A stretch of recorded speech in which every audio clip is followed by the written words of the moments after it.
Hey guys, this is Maurice from Superhuman Soul. Today we're going to talk about surfaces.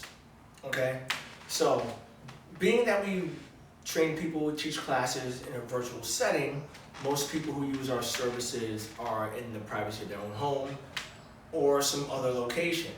So what I want to do is talk to you about the area that you're actually standing on. Okay, so if you're at home, there are several different types of flooring. You may have rubber flooring if you have a private gym. You may have wood flooring if it's just a natural wood floor, all right? Or you may have carpeting, all right? We're going to talk about the indoor surfaces. We'll go a little bit into the outdoor surfaces as well because some people do take their devices outdoors and they tune in from outside. So now, in the inside space, some things that you have to remember is if you're in a basement and you have a concrete basement, the floor does not give way at all. The only give you have is inside your shoes, and depending on the type of shoes you have, even that give is minimalized.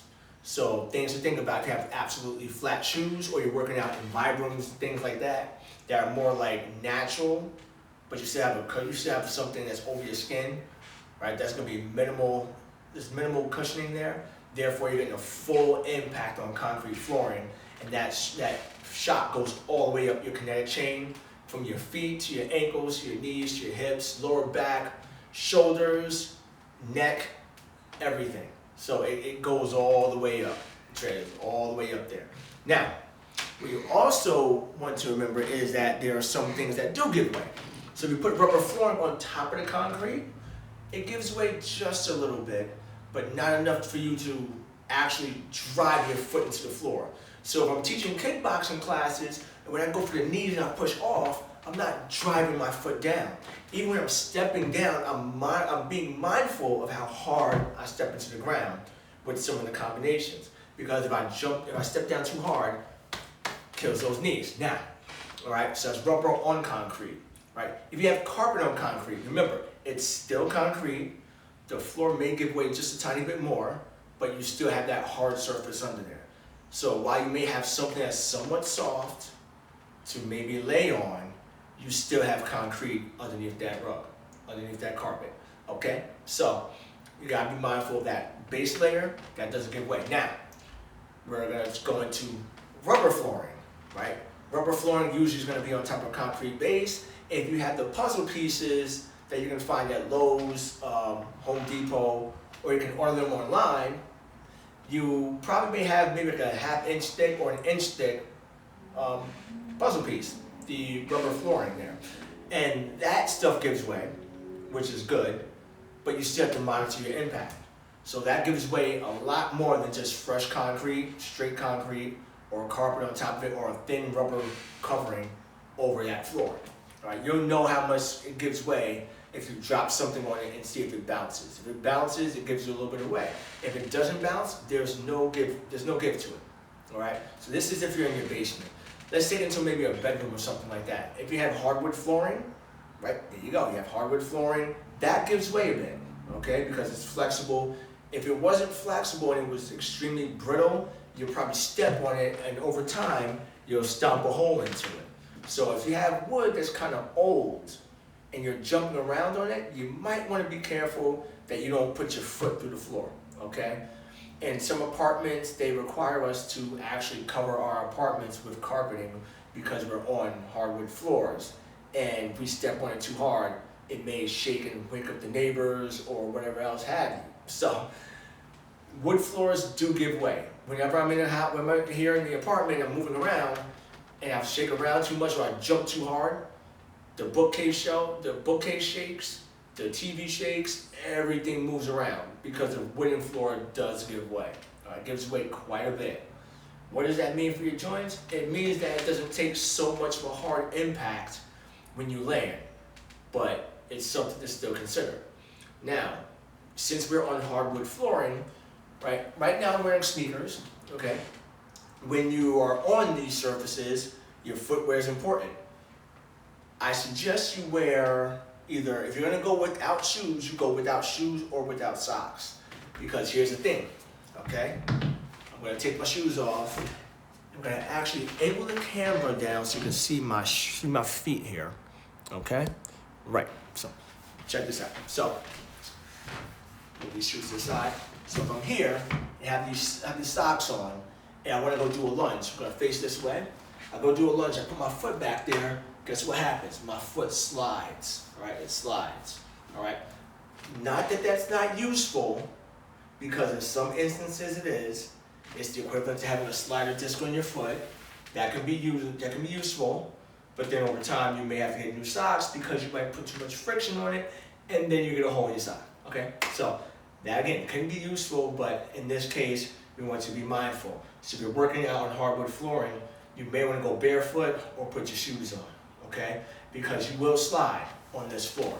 You may even be able to do a bilateral squat, and even though you're doing that squat, you have to make sure that your feet are engaged over time so that you don't slide or that you don't lose the weight that's on you and your feet don't kick out to the side or sideways or forward or backwards, and you want to maintain that balance. Put your shoes back on, right? Because I don't want to slide. The same thing goes for carpet. If you're on a carpet and you have your socks on a carpet, you also run the risk of sliding with your feet. If you're gonna work out without shoes, do it totally without shoes on carpeting and hardwood flooring, right? Tile and also tiles. Although I don't think anyone should be working out on tiles, but if you end up doing so, hey, wear shoes on that stuff. The harder the surface, the more flat the surface with your socks, the more likely you're gonna slide, okay? So you wanna be mindful of that. So take those socks off or the shoes off. And the benefit to training barefoot is you get the real-time sensations in your feet, and so your proprioceptors are engaged in your ankles, your feet, and your lower legs. So that's an additional benefit to working out without shoes, all right? So now we're gonna transition from the hardwood floors and the carpet from the inside to the outdoor. So if you're in a back deck or something, or a side deck, or any deck that's made of wood, that wood gives way, same rules apply. Although the outdoor wood may be a little bit different. You may not slide as much in your socks as you would inside the house, because you see the floor is shiny here, relatively. It has wax on it, and you'll go all over the place with just your socks on. Outdoors, you may not have that issue, depending on what kind of wood you have out there or what kind of finish you have out there, right? So if you're outdoors and you're on a back deck somewhere or a side deck, whatever patio setting you have up and it's made of wood, you could go without shoes. I don't recommend it because it may be dirty out there. It takes the brunt of the weather and all types of things are in there, right? Did this thing just stop? Okay, it froze on me for a second. So it takes the brunt of the weather and you want to be mindful of that, okay? We're gonna take it off a little bit, away from the surfaces, away from the house. Let's talk about grass. Grass is cool, grass gives way. Grass, dirt, wood chips, believe it or not, yes, wood chips. Even gravel, all those things do give way. The gravel is a little bit harder because there's loose rocks and loose pieces of things there that you could slide on and lose your footing. And you don't necessarily want to be working out doing burpees in loose gravel unless you're me, and I've done that before. Not to tell you to do the same thing I did, but yeah, that happened, okay? Story for another day. But anyhow, grass gives way. The thing about grass though, grass and dirt and things of that nature, is that it's uneven. You have an uneven surface with your footing, and you have to be mindful how you stand. And the ground is not even all the time when you're in grass. You might have some going up, you might have some going down, you might have divots in there, little holes around, that you have to be careful of, okay? And also, to go back inside for a second, one thing I almost forgot about the carpeting. If you're working out on carpet in shoes, you have to make sure you pick your feet up a little bit more. If you're in a boxing class, for example, right, and you're here, and you constantly turn your feet and your foot's getting caught on the carpet, eventually you're gonna twist your knee. You don't wanna do that, so you wanna make sure you're picking your feet up. That's the difference when you're on a carpet. You have to pick your feet up. If you're doing any type of punching movement, lateral shuffling movement, you can't just slide your feet to the side. You have to pick your feet up, okay? Same thing actually goes for grass. You do want to pick your feet up when you're out there going laterally, running forward, running backwards. You gotta pick your feet up. All right, artificial turf. You gotta talk about that. Artificial turf. They have little rubber pellets on the inside on the turf. You might see at a high school somewhere or a college athletic field, and those little pellets can get caught in your shoes. But that whole thing does give way. It gives way, and one of the things that they use it for is so that they don't have to use all this grass, and people can actually land and be relatively okay from that stuff. So that's what it's used for. When you're training on stuff like that, you also have to pick your feet up. The good thing about that stuff is you can actually work out without your shoes on, but you run the risk of messing with your socks or getting unwanted little rubber pellets on your bare feet. So if you choose to do that, that is something you might want to think about. But using shoes on turf, grass, things like that, pick your feet up, okay?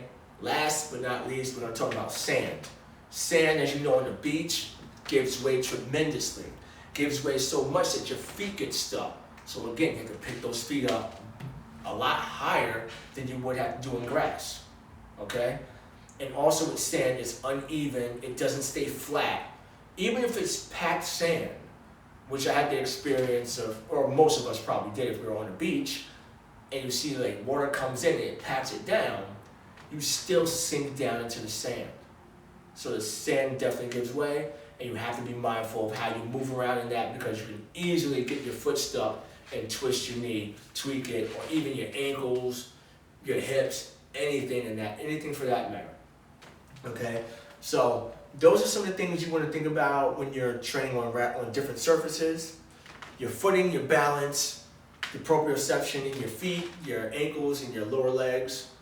All that stuff matters. Okay, so be sure to check us out, any of our classes, at www.superhumansoul.com, and be on the lookout for more tips and more information that we're going to bring out to you, because all we want for you is for you to have an elevated experience, for an elevated life, because a better you is a better world. All right, love yourself always, always love yourself. All right.